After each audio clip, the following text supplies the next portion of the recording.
Hello friends, स्वागत है आपका अपने YouTube channel GS study with Sahni में।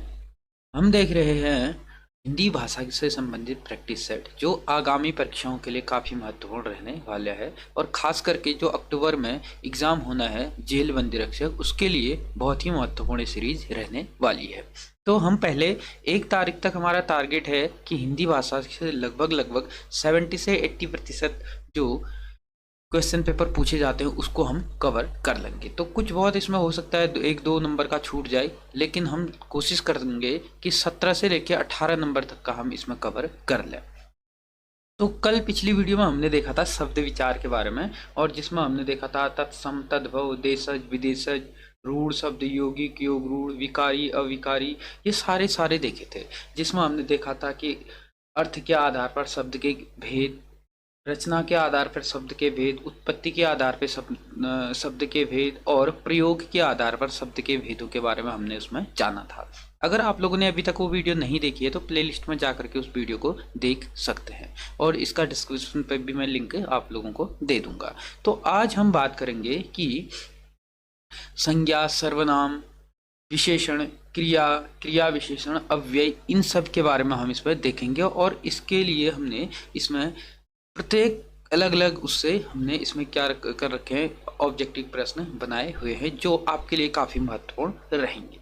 तो हम इसमें आप देखेंगे पद और शब्द के बारे में, जिसमें जैसे पद के भेद अगर हम देखें तो पद के भेद होते हैं कितने, 5। ठीक हो गया। पद के भेद अगर पूछा पेपरों में अगर आता है कि पद के कितने भेद होते हैं, तो पद के होते हैं 5 भेद। और 5 भेदों में कौन कौन से होते हैं, पहला होता है इसमें संज्ञा, सर्वनाम, विशेषण, क्रिया और अव्यय। ये क्या होते हैं, पद के भेद होते हैं, ये आप समझ गए होंगे।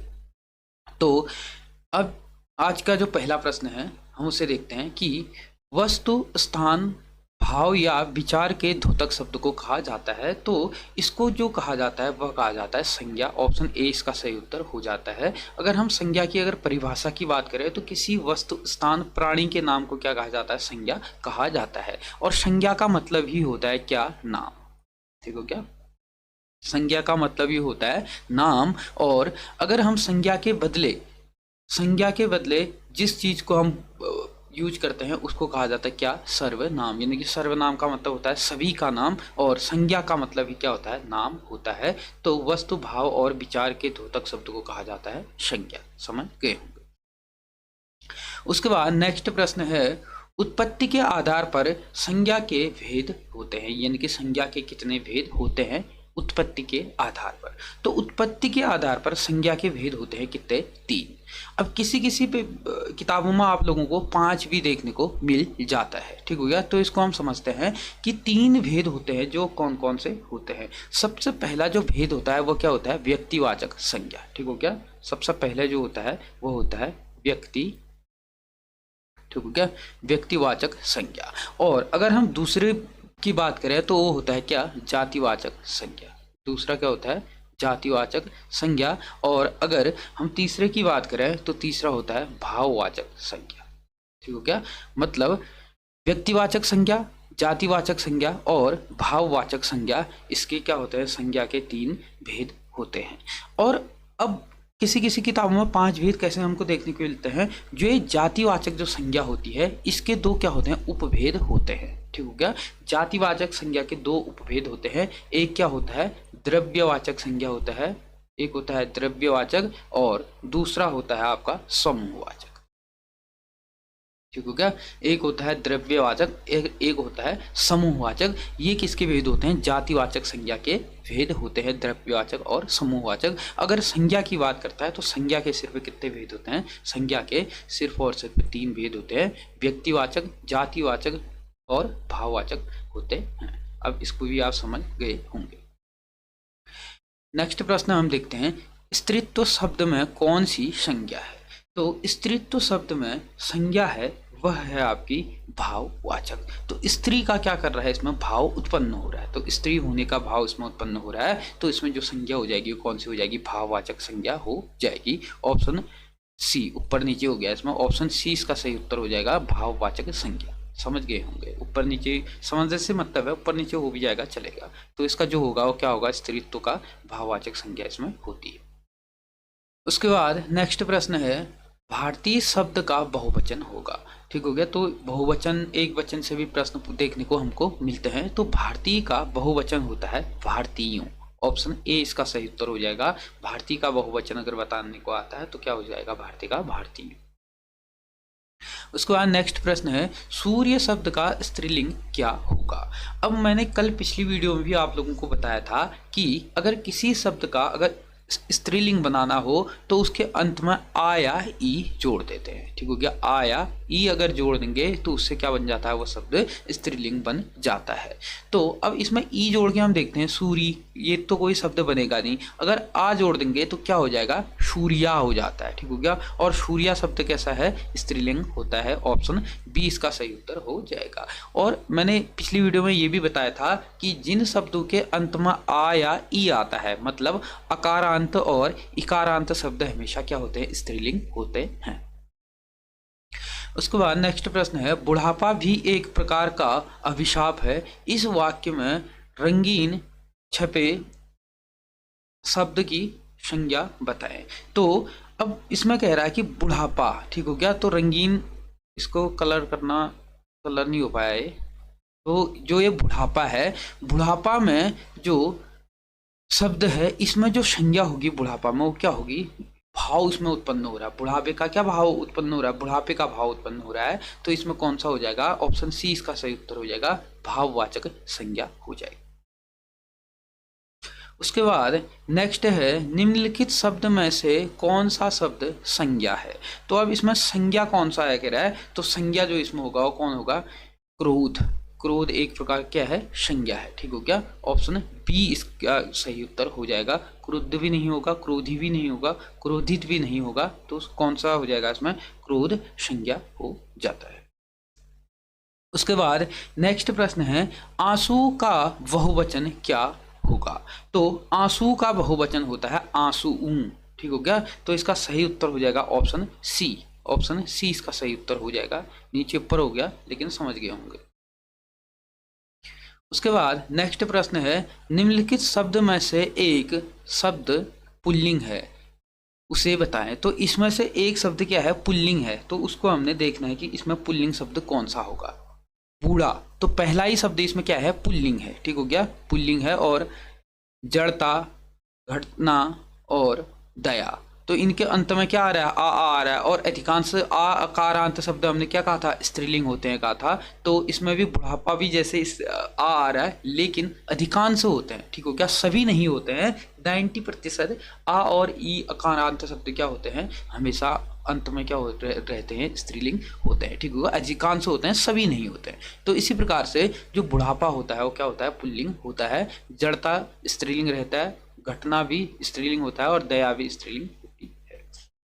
उसके बाद नेक्स्ट प्रश्न है, निम्नलिखित वाक्य को पढ़िए तथा उसमें कारक के सही भेद को पहचानिए। तो वाक्य दिया हुआ है, हे प्रभु मेरी इच्छा पूर्ण करो। तो इसमें जो कारक है, वह कारक जो चिन्ह इसमें है वह कैसा है, संबोधन कारक है। तो ऑप्शन सी इसका सही उत्तर हो जाएगा। कैसा है, संबोधन कारक है। ऑप्शन सी इसका सही उत्तर हो जाएगा। अब हम समझते हैं कि संबोधन कारक को पहचानने का सबसे आसान ट्रिक कौन सा है, जिसमें भी यह संबोधनवाचक चिन्ह लगा होता है, वह हमेशा क्या रहता है, संबोधन कारक उसमें रहता है।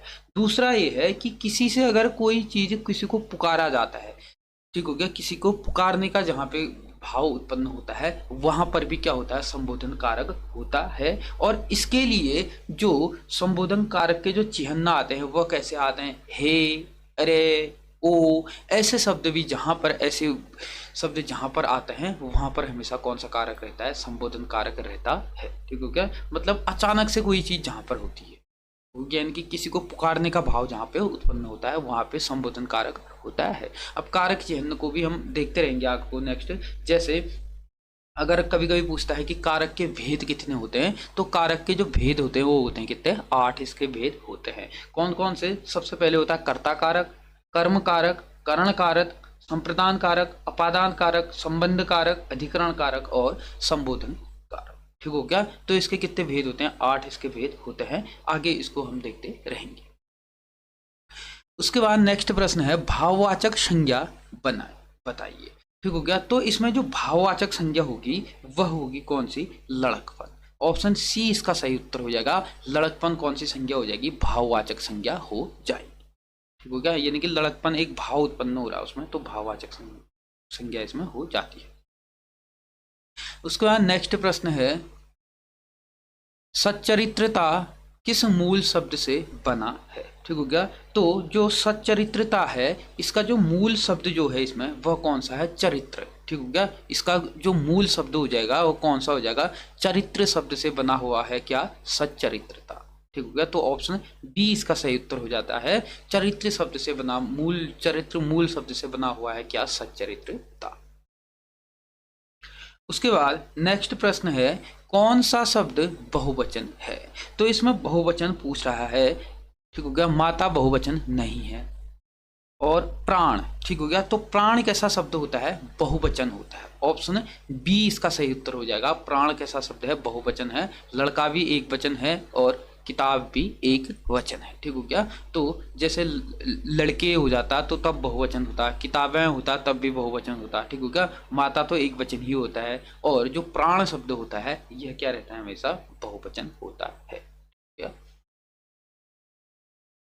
उसके बाद नेक्स्ट प्रश्न है, निम्नलिखित में कौन सा शब्द पुल्लिंग है। तो इसमें पुल्लिंग पूछ रहा है। तो कपट, ठीक हो गया। कपट शब्द कैसा है, कपट शब्द पुल्लिंग शब्द है। ऑप्शन ए इसका सही उत्तर हो जाएगा। सुंदरता यह कैसा शब्द होता है, स्त्रीलिंग शब्द होता है, और इसके अंत में भी आ है, तो अधिकांश आकारांत होता है, सभी नहीं होता है। ठीक हो गया। मूर्खता ये भी क्या है, स्त्रीलिंग है। निंदा, निद्रा ये भी कैसा है, स्त्रीलिंग।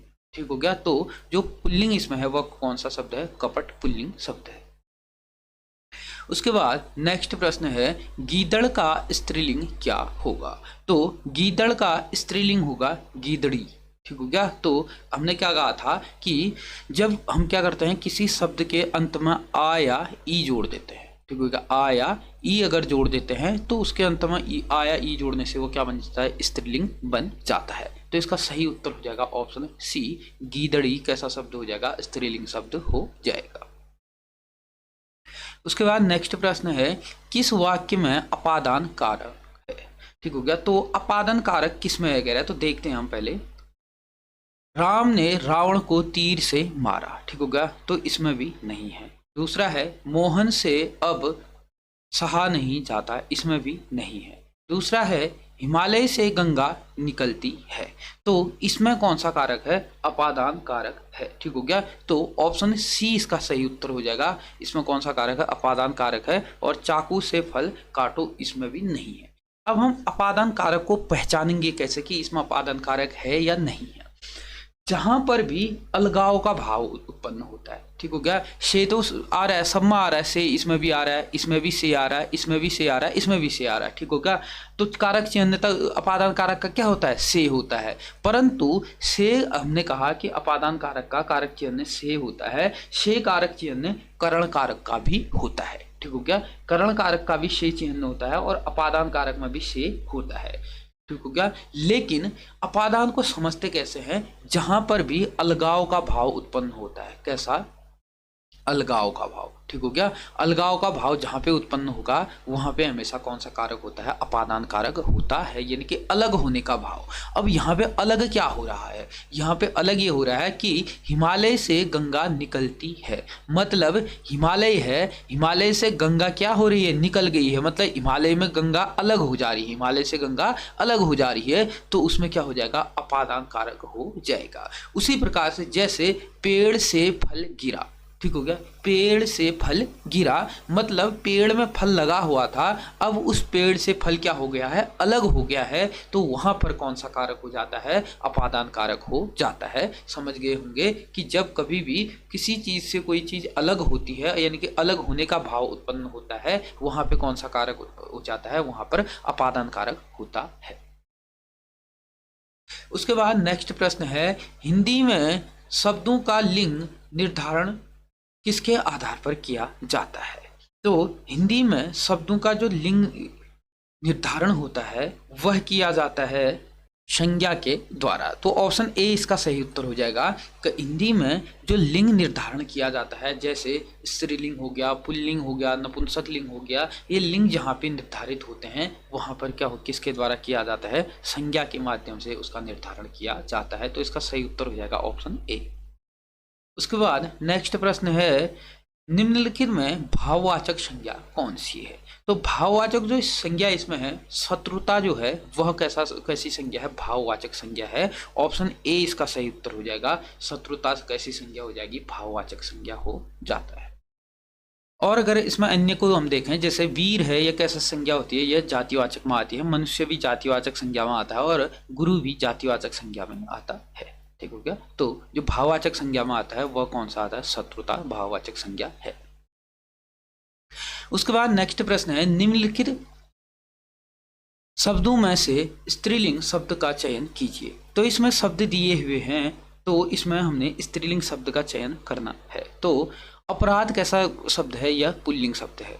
अध्याय भी पुल्लिंग शब्द है। स्वदेश ये भी पुल्लिंग शब्द है। और स्थापना, ऑप्शन डी इसका सही उत्तर हो जाएगा। तो स्थापना क्या है, इसमें स्त्रीलिंग शब्द है। उसके बाद नेक्स्ट प्रश्न है, अर्थ के विचार से संज्ञा कितने प्रकार किसके होते हैं। ठीक हो गया। यानी कि अर्थ के विचार से, यानी कि अर्थ के आधार पर हम संज्ञा कितने प्रकार की लिखते हैं। तो अभी मैंने आपको बताया था कि संज्ञा कितने प्रकार की होती है। संज्ञा प्रकार की होती है कितनी, 3 भेद इसके होते हैं। ठीक हो गया। संज्ञा के कितने भेद होते हैं कहा था हमने, 3 भेद होते हैं कहा था। लेकिन अर्थ के आधार पर संज्ञा के कितने प्रकार होते हैं, अर्थ के आधार पर संज्ञा के 5 प्रकार होते हैं। ऑप्शन बी इसका सही उत्तर हो जाता है। अर्थ के आधार पर 5 प्रकार होते हैं। इसमें कौन कौन भी जुड़ जाते हैं, इसमें द्रव्यवाचक और समूहवाचक भी इसमें क्या हो जाते हैं, काउंट हो जाते हैं। इस अर्थ के आधार पे कौन कौन से हो जाते हैं, व्यक्तिवाचक, जातिवाचक, द्रव्यवाचक, समूहवाचक और भाववाचक हो जाते हैं। अगर बात करें कि संज्ञा के अगर भेद देखें तो भेद कितने होते हैं, इसके सिर्फ 3 ही इसके भेद होते हैं। उसके बाद नेक्स्ट प्रश्न है, निम्नलिखित में से कौन सा शब्द व्यक्तिवाचक संज्ञा है। ठीक होगा। तो व्यक्तिवाचक संज्ञा इसमें पूछ रहा है, गाय। जो गाय होती है वह जातिवाचक संज्ञा में आती है। पहाड़ भी जातिवाचक संज्ञा में आती है। व्यक्तिवाचक में यमुना व्यक्तिवाचक संज्ञा है। ऑप्शन सी इसका सही उत्तर हो जाएगा। और अगर आम की बात करें, यह भी कैसी संज्ञा है, यह भी जातिवाचक संज्ञा होती है। ठीक हो गया। तो यमुना कैसी संज्ञा है, व्यक्तिवाचक संज्ञा है। उसके बाद नेक्स्ट प्रश्न है, कौन सा शब्द जातिवाचक संज्ञा नहीं है। ठीक हो गया। तो जातिवाचक संज्ञा नहीं है कह रहा है। तो इसमें हम देखते हैं, जानवर जातिवाचक संज्ञा है। बालक यह भी जातिवाचक संज्ञा है। सुंदर यह जातिवाचक संज्ञा नहीं है, यह भाववाचक संज्ञा है। ऑप्शन सी इसका सही उत्तर हो जाएगा। और मनुष्य भी क्या है, जातिवाचक संज्ञा है। तो सुंदर जो होता है वह भाववाचक संज्ञा होता है।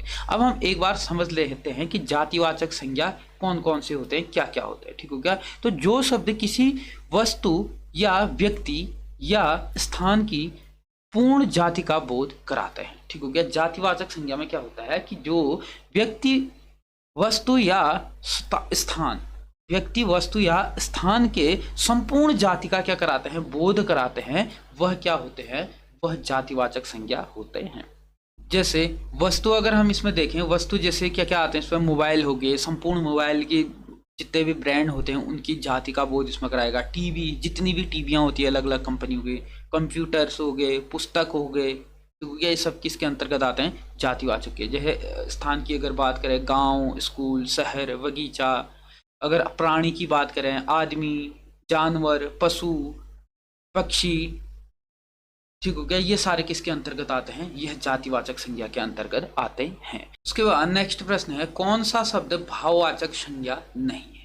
ठीक हो गया। तो भाववाचक संज्ञा नहीं है, तो पहला ही देखते हैं हम, मिठाई। मिठाई पहला ही क्या है, भाववाचक संज्ञा नहीं है। परंतु चतुराई, लड़ाई, उतराई, ये सारे क्या हैं, भाववाचक संज्ञा के उदाहरण हैं। अब भाववाचक कैसे पहचानते हैं, जो शब्द किसी चीज या पदार्थ की अवस्था, दशा और भाव को क्या करती है, प्रदर्शित करती है, उसका बोध कराती है, तो वहां पर कौन सी संज्ञा हो जाती है, भाववाचक संज्ञा हो जाती है। जैसे बचपन हो गया, बुढ़ापा हो गया, मोटापा हो गया, उमंग हो गया, चढ़ाई हो गया, थकाई हो गया, ये सारे शब्द किसके अंतर्गत आते हैं, भाववाचक संज्ञा के अंतर्गत आते हैं। ठीक हो गया। समझ गए इसको भी होंगे।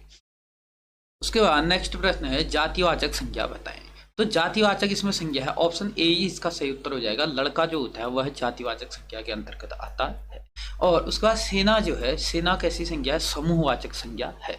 तो जातिवाचक संज्ञा मैंने आपको परिभाषा इसकी बता दी है। और सेना जो है वह समूहवाचक संज्ञा होती है। अब समूहवाचक संज्ञा हम कैसे पहचानते हैं, जिसमें किसी व्यक्ति या वस्तु के समूह का बोध होता है, ठीक हो गया। यानी कि किसी वस्तु या व्यक्ति के समूह का जहाँ पर बोध होता है वहां पर क्या होता है, समूहवाचक संज्ञा होती है। जैसे सेना है, सेना एक व्यक्तियों का क्या है, समूह, पूरा समूह रहता है ना। सेना में बड़ी सी होती है ना, एक व्यक्ति से तो सेना नहीं बनती है, बहुत से सैनिकों से मिला करके क्या बनती है, सेना बनती है। तो किसके अंतर्गत आता है, समूहवाचक के अंतर्गत आता है।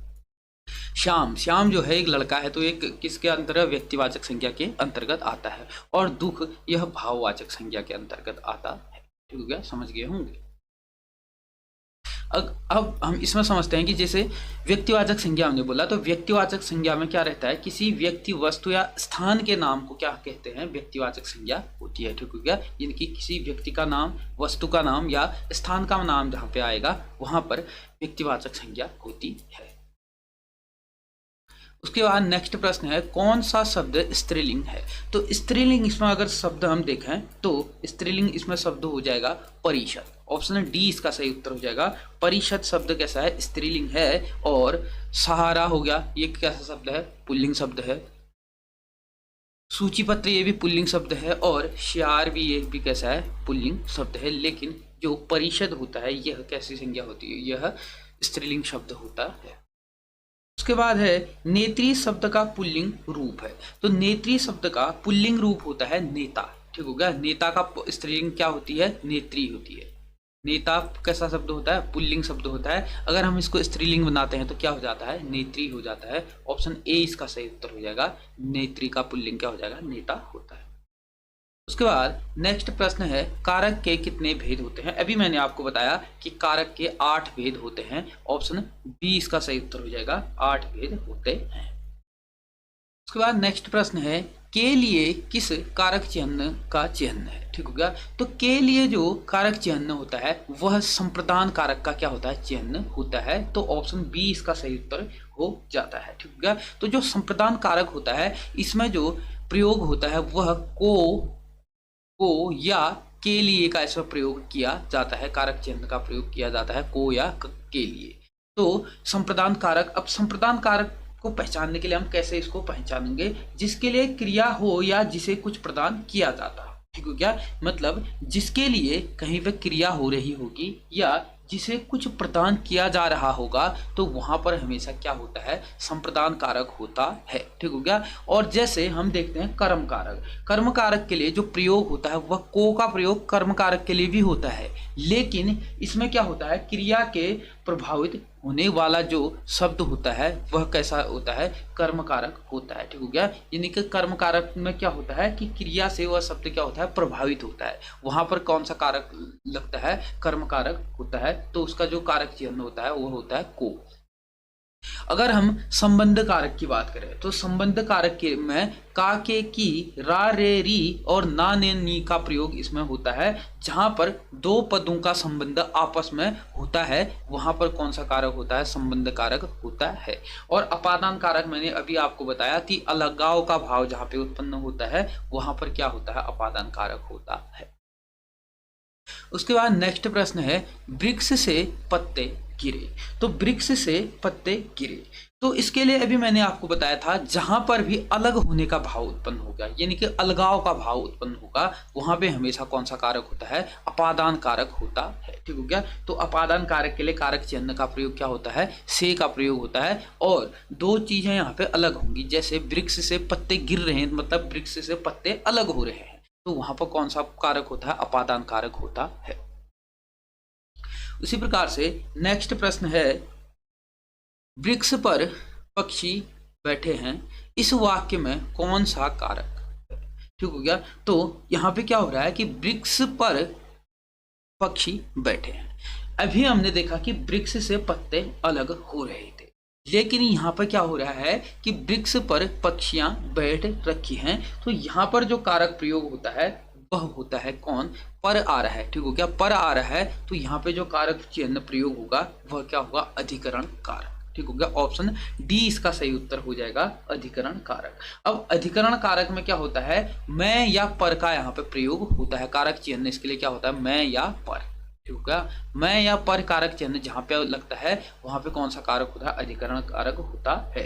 अब इसको पहचानने के लिए क्या होता है? क्रिया के आधार का बोध होता है, ठीक हो गया। ये नहीं कि जो क्रिया होगी वह क्रिया बैठने की यहाँ पे क्रिया हो रही है तो आधार इसका जहां पर होगा वहां पर क्या होता है? क्रिया के आधार का बोध जहां पे हमें होगा वहां पे कौन सा कारक होता है? अधिकरण कारक होता है।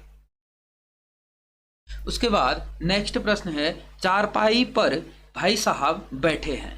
चारपाई पर भाई साहब बैठे हैं, इस वाक्य में चारपाई शब्द किस कारक का चिन्ह है, यानी कि कौन सा कारक है चारपाई? तो जो चारपाई है यह जो कारक होगा वो कौन सा होगा? अधिकरण कारक होगा। यानी कि अभी हमने बोला है कि का जो अधिकरण कारक होता है, अधिकरण कारक में क्या होता है? कहा था कि क्रिया के आधार का बोध होता है। मतलब चारपाई में क्या हो रहा है कि भाई साहब बैठ रहे हैं तो आधार जो बन रहा है वो क्या बन रही है? चारपाई बन रही है। तो इसमें जो कारक होगा वो कौन सा होगा? अधिकरण कारक होगा। उसके बाद नेक्स्ट प्रश्न है, निम्न में से अनिश्चितवाचक सर्वनाम कौन सा है?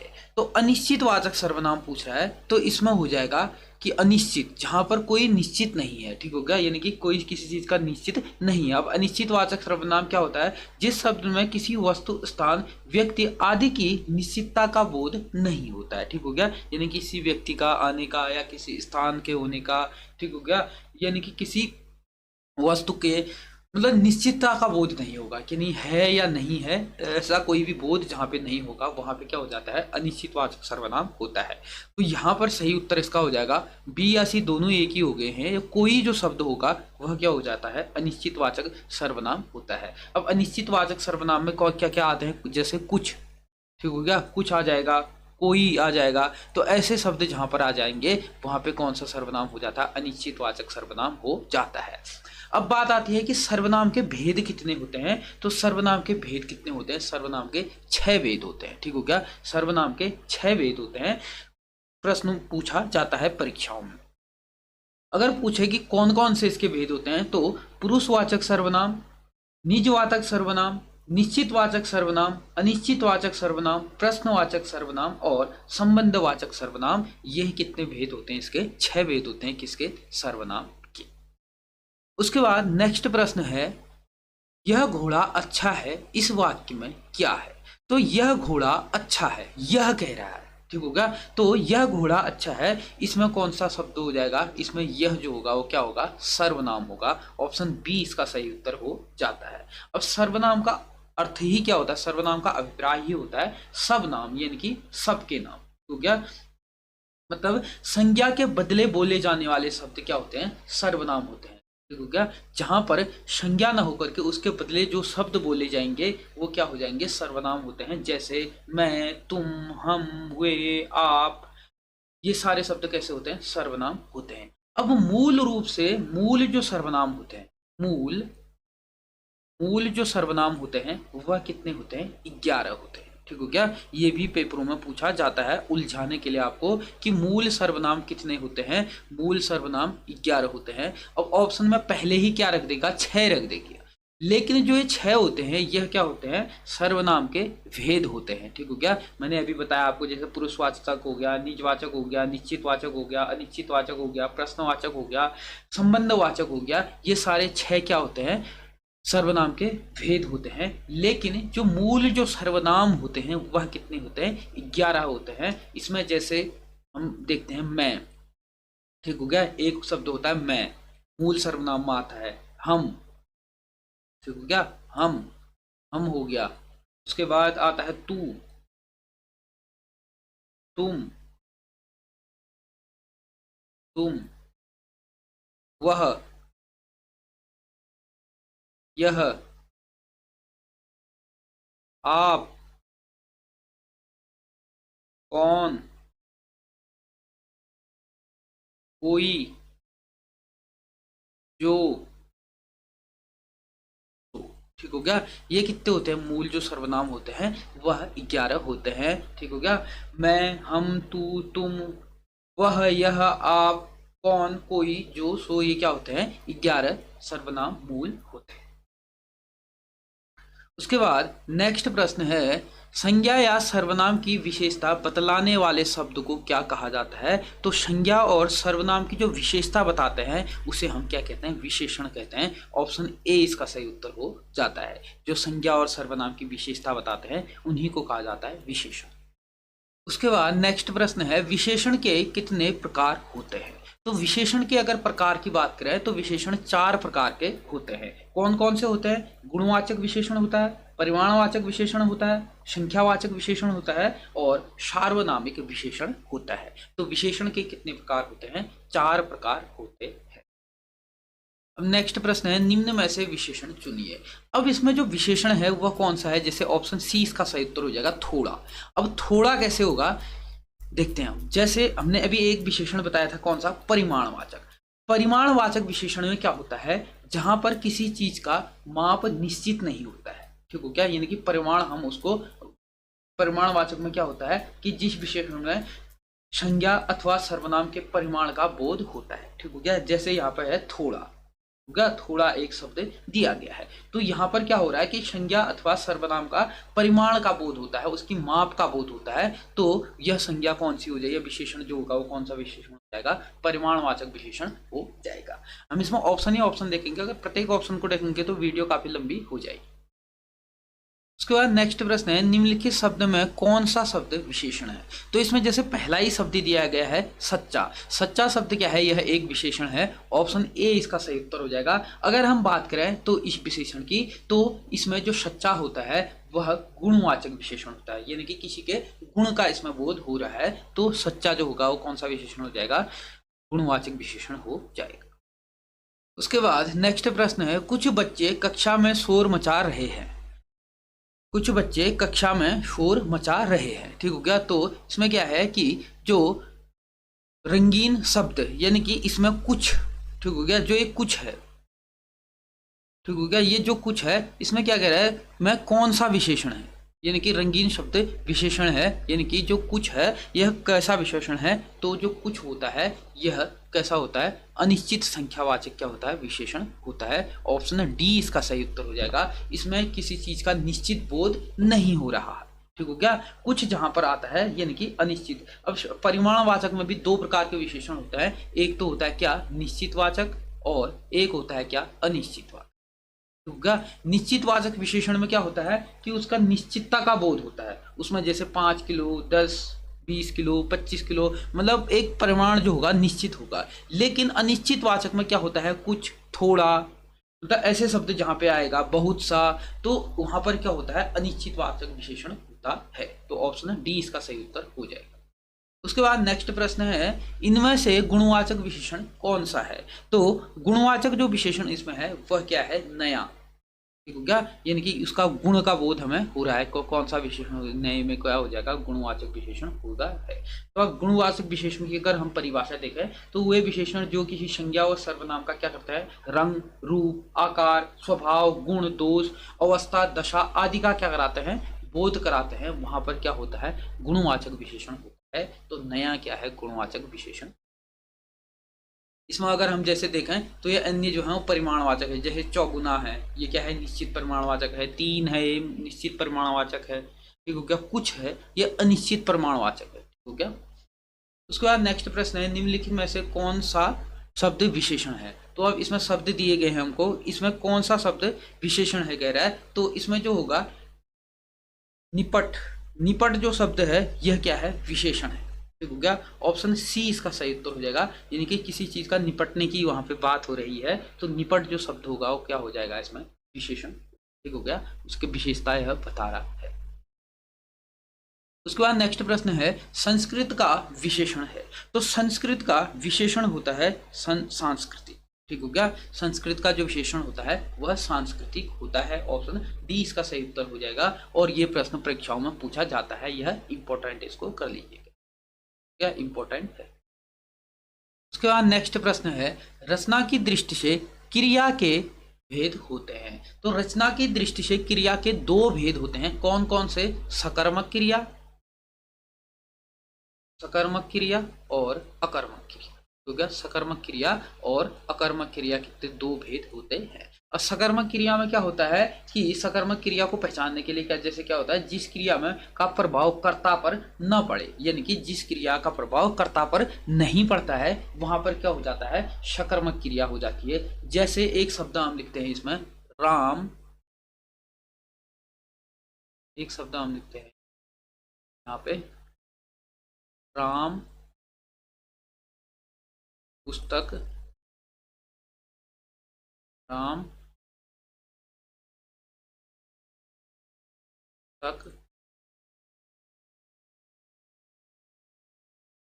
पढ़ता है। ठीक है, राम पुस्तक पढ़ता है। तो यहाँ पर जो क्रिया हो रही है वो क्या हो रही है, सकर्मक क्रिया। इसमें क्या है, जो कर्ता है, कर्ता पर क्या है कि क्रिया का प्रभाव इसमें नहीं पड़ रहा है। ठीक हो गया, यानी कि क्रिया का प्रभाव कर्ता पर नहीं पड़ रहा है, वहां पर क्या हो जाएगा, सकर्मक क्रिया हो जाएगी। अब इसको पहचानेंगे हम कैसे? क्रियाकर्ता से हम क्रिया से क्या पूछेंगे कि क्या या किसको पूछेंगे। ठीक हो गया, अगर हम क्रिया से क्या या किसको पूछेंगे तो उत्तर अगर मिल जाएगा तो वहां पर क्या होती है, सकर्मक क्रिया होती है। अगर उत्तर नहीं मिले तो अकर्मक क्रिया होती है। जैसे हम इसमें पूछते हैं कि राम क्या पढ़ता है। ठीक हो गया, राम क्या पढ़ता है। यहां पर हम पढ़ता है क्रिया से क्या कर रहे हैं, प्रश्न सवाल कर रहे हैं, तो उत्तर में हमें क्या मिल रहा है, पुस्तक पढ़ता है। तो जहां पर क्या या किसको अगर पूछने पर अगर उत्तर मिले तो सकर्मक क्रिया, अगर उत्तर नहीं मिले तो अकर्मक। ठीक हो गया।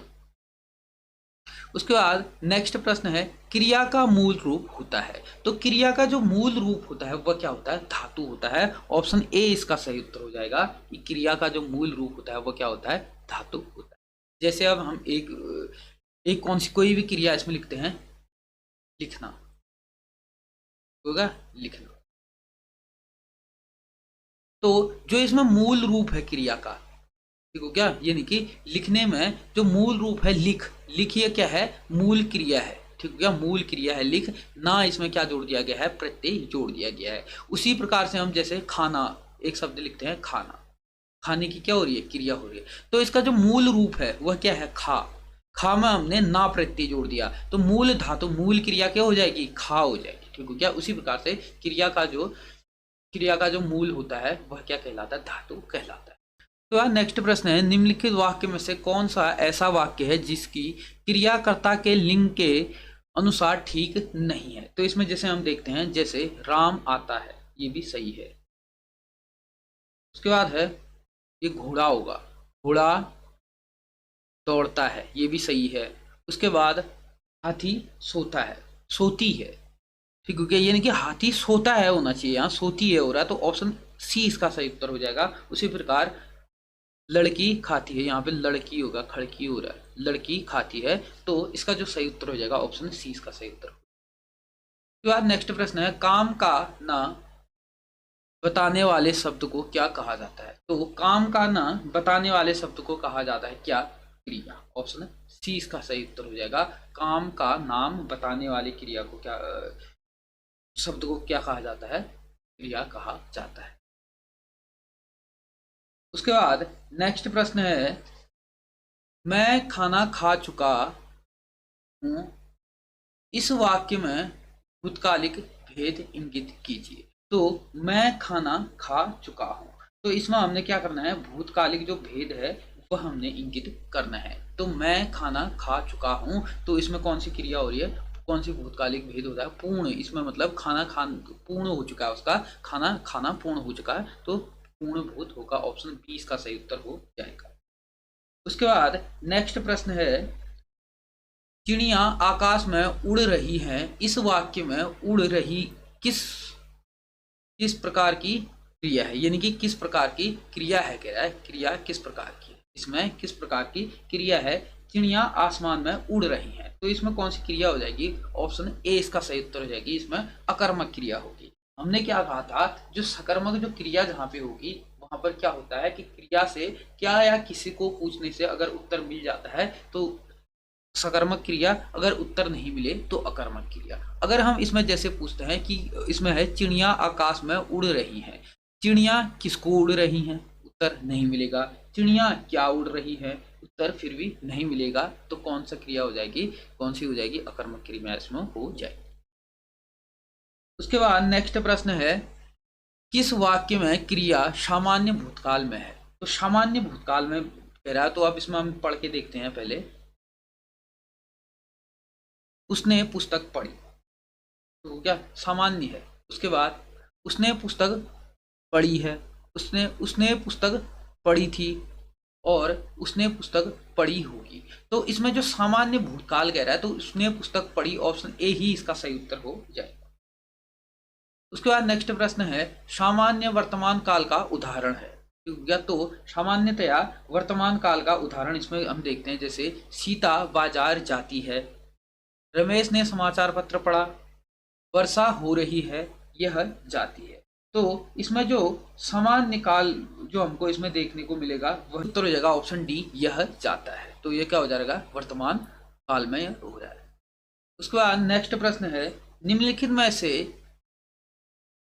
किस वाक्य में अकर्मक क्रिया है। तो किस वाक्य में अकर्मक क्रिया है, अभी हमने क्या कहा था, जहां पर कर्ता क्रिया से क्या आया, किसको पूछने पर उत्तर मिले तो सकर्मक क्रिया, उत्तर न मिले तो अकर्मक क्रिया। अब हम जैसे देखते हैं इसमें, जैसे श्याम भात खाता है, ठीक है, श्याम क्या खाता है, भात खाता है, उत्तर मिल गया, इस सकर्मक क्रिया है। उसके बाद ज्योति रोती है, अब ज्योति रोती है, ज्योति क्या आती है, क्या है ज्योति, मतलब इसमें उत्तर नहीं मिलेगा हमको। तो ऑप्शन बी इसका सही उत्तर हो जाएगा कि यह कैसी क्रिया है, अकर्मक क्रिया है। उसी प्रकार मैंने उससे पुस्तक ली, मैंने उसे क्या दी, ठीक हो गया, मैंने उसे क्या दी, तो इसमें क्या दी, पुस्तक दी, उत्तर मिल जाएगा। उसी प्रकार से उसकी कमीज है, ठीक हो गया, यानी कि किसकी, उसकी कमीज है, यानी कि किसकी कमीज है, उसकी कमीज है, तो इसमें भी मिल रहा है। तो क्या हो जाएगा कि जो ज्योति रोती है, यह क्या हो जाएगा, अकर्मक क्रिया इसमें हो जाएगी, ऑप्शन बी इसका सही उत्तर हो जाएगा।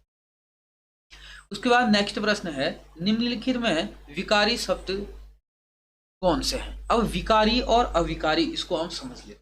विकारी शब्द वो शब्द हो जाते हैं जो लिंग वचन काल के आधार पर क्या हो जाते हैं, परिवर्तित हो जाते हैं, उनको कहते हैं विकारी शब्द। और अविकारी शब्द वे शब्द होते हैं जो क्या होते हैं, लिंग वचन काल के आधार पर परिवर्तित नहीं होते हैं, ठीक हो गया। तो विकारी शब्द जो होते हैं वह क्या होते हैं, संज्ञा, सर्वनाम और विशेषण और क्रियाएं क्या होते हैं, विकारी शब्द होते हैं। ऑप्शन ए इसका सही उत्तर हो जाएगा। उसके बाद नेक्स्ट प्रश्न है कि अविकारी शब्द कौन होता है। तो अविकारी जो शब्द होता है वह होता है क्या, अव्ययी, ठीक हो गया। अभी मैंने आपको बताया है अविकारी शब्द क्या होते हैं, अव्ययी होते हैं, यहाँ पे होगा अव्ययी,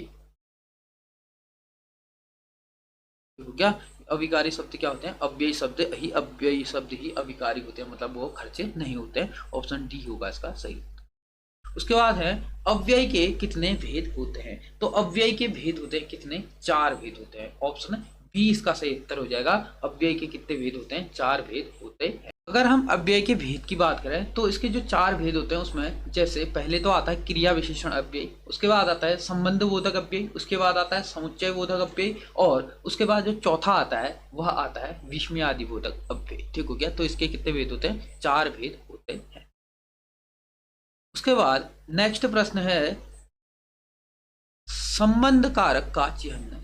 तो संबंध कारक का चिन्ह इसमें देखें तो संबंध कारक का चिन्ह होता है कि का, के, की, ना, ने, नी और रा, रे, री, मतलब ऑप्शन ना, ने, नी, यानी कि ऑप्शन सी इसका सही उत्तर हो जाएगा। संबंध बोधक अव्यय का क्या होता है कि कारक चिन्ह ना, ने, नी होते हैं, ठीक हो गया। यानी कि 2 पदों के मध्य जहां पर संबंध स्थापित होगा वहां पर कौन सा कारक होता है, संबंध बोधक कारक होता है। उसके बाद नेक्स्ट प्रश्न, निम्नलिखित में विकारी शब्द कौन सा है। तो विकारी शब्द अभी हमने बताया था, जो शब्द लिंग वचन काल के आधार पर परिवर्तित हो जाते हैं वो शब्द क्या होते हैं, विकारी शब्द होते हैं। तो आज ये कैसा है, अविकारी शब्द है, यथा ये भी अविकारी शब्द है, परंतु ये भी अविकारी है, लड़का ये विकारी शब्द है। ऑप्शन डी इसका सही उत्तर हो जाएगा। अगर लिंग के आधार पर हम इसको देखें कि लड़का, अगर वचन के आधार पर देखें तो वचन के आधार पर क्या हो जाएगा, लड़का, लड़के, लड़के का क्या हो जाएगा, लड़के हो जाएगा, ठीक हो गया। मतलब लड़का एक के लिए लड़के बहुत सारे, परिवर्तित हो जाता है, तो ये शब्द कैसा हो जाएगा, विकारी शब्द हो जाएगा। उसके बाद नेक्स्ट प्रश्न है, जो क्रिया अभी हो रही हो उसे कहते हैं। तो जो क्रिया अभी हो रही होती है उसको कैसी क्रिया कहते हैं, मतलब हो रही होगी, हुई नहीं है, हो रही होगी, तो वो क्रिया कैसी होगी, अपूर्ण क्रिया होगी। ऑप्शन बी इसका सही उत्तर हो जाएगा। उसके बाद है, देश को हानि जयचंदू से होती है, रेखांकित में संज्ञा है। तो जो जयचंद है, जयचंदू से है, इसमें जो रेखांकित शब्द है जयचंद, यह कैसी संज्ञा है, यह जातिवाचक संज्ञा है। ऑप्शन ए इसका सही उत्तर हो जाएगा। ठीक हो क्या। उसके बाद है, तुम्हें क्या चाहिए रेखांकित का सर्वनाम भेद है। तो तुम्हें क्या चाहिए जो रेखांकित शब्द है, इसमें जो क्या है, इसका जो सर्वनाम भेद होगा वह क्या होगा, प्रश्नवाचक। तो क्या प्रश्नवाचक सर्वनाम में क्या होता है, प्रश्न पूछा जाता है, क्या, किसको, कौन। ठीक हो क्या, मतलब जहां पर भी प्रश्न पूछा जाएगा वहां पर क्या हो जाएगा, प्रश्नवाचक सर्वनाम हो जाएगा। ऑप्शन बी इसका सही उत्तर हो जाता है। उसके बाद है, सुमित सो रहा है वाक्य में क्रिया का भेद है। तो सुमित सो रहा है, सुमित सो रहा है, सुमित क्या है, सुमित किसको है, तो यहाँ पर कोई उत्तर नहीं मिल रहा है, तो एक ऐसी क्रिया हो जाएगी, अकर्मक क्रिया हो जाएगी। ऑप्शन ए इसका सही उत्तर हो जाएगा। उसके बाद है, वाच्य के भेद होते हैं। तो वाच्य के कितने भेद होते हैं, तो वाच्य के 3 भेद होते हैं। ऑप्शन ए इसका सही उत्तर हो जाएगा, वाच्य के 3 भेद होते हैं। और अगर हम इसके भेदों की बात करें तो इसमें होता है, कर्तवाच्य होता है, कर्मवाच्य होता है और भाववाच्य होता है। तो इसके कितने भेद होते हैं, 3 भेद होते हैं। उसी प्रकार नेक्स्ट है, अव्यय के भेद होते हैं। तो अव्यय के कितने भेद होते हैं, अव्यय के 4 भेद होते हैं। ऑप्शन बी इसका सही उत्तर हो जाएगा, अव्यय के 4 भेद होते हैं। और अगर इसके भेदों की हम बात करें तो इसके भेद 4 कौन कौन से होते हैं, क्रिया विशेषण होते हैं, संबंध बोधक होते हैं, समुच्चय बोधक होते हैं और विस्मयादि बोधक इसके भेद होते हैं। ठीक हो गया, इसके कितने भेद होते हैं, 4 भेद इसके होते हैं। उसके बाद नेक्स्ट प्रश्न है, निम्न वाक्य किस अव्यय से पूरा होगा। तो इसमें दिया हुआ है, जैसे आज धन कोई नहीं पूछता, मतलब आज धन कोई नहीं पूछता, इसमें क्या होगा, आज धन के बिना कोई नहीं पूछता। ऑप्शन ए इसका क्या हो जाएगा, सही उत्तर हो जाएगा। उसके बाद नेक्स्ट प्रश्न है, निजवाचक सर्वनाम का प्रयोग किस वाक्य में हुआ है। तो निजवाचक सर्वनाम का प्रयोग किस वाक्य में हुआ है, देखते हम। यह मेरी निजी पुस्तक है, इसमें भी नहीं है। आज अपनापन कहाँ है। उसके बाद है, अपनों से क्या छुपाना। तो उसके बाद डी है, आप भला तो जग भला। तो इसमें कह रहा है कि निजवाचक सर्वनाम का प्रयोग किसमें है, तो आप भला तो जग भला। ऑप्शन डी इसका सही उत्तर हो जाएगा, इसमें क्या है, निजवाचक सर्वनाम का प्रयोग किया गया है। उसके बाद नेक्स्ट प्रश्न है, शिव का विशेषण क्या होगा। तो शिव का विशेषण क्या होता है, शैव होता है। ऑप्शन सी इसका सही उत्तर हो जाएगा, शिव का विशेषण क्या होता है, शैव होता है। अब विशेषण क्या होता है, संज्ञा या सर्वनाम की विशेषता बताने वाले शब्द को क्या कहा जाता है, विशेषण कहा जाता है। उसके बाद नेक्स्ट प्रश्न है, शब्द जब वाक्य में प्रयुक्त होने की योग्यता प्राप्त करता है तो उसे क्या कहा जाता है। तो उसे जब शब्द वाक्य के प्रयोग होने में योग्यता उसकी प्राप्त कर लेता है तो उसको क्या कहा जाता है, पद कहा जाता है। ऑप्शन सी इसका सही उत्तर हो जाए। ठीक हो क्या। और पद के भेद मैंने आपको बताया, पद के कितने भेद होते हैं, 5 भेद होते हैं। तो ये थे आज कुछ चुनिंदा प्रश्न। अगर आप लोग ये वीडियो देख रहे हैं तो इसको ज़्यादा से ज़्यादा लोगों को शेयर कीजिए और चैनल को सब्सक्राइब भी जरूर कीजिएगा।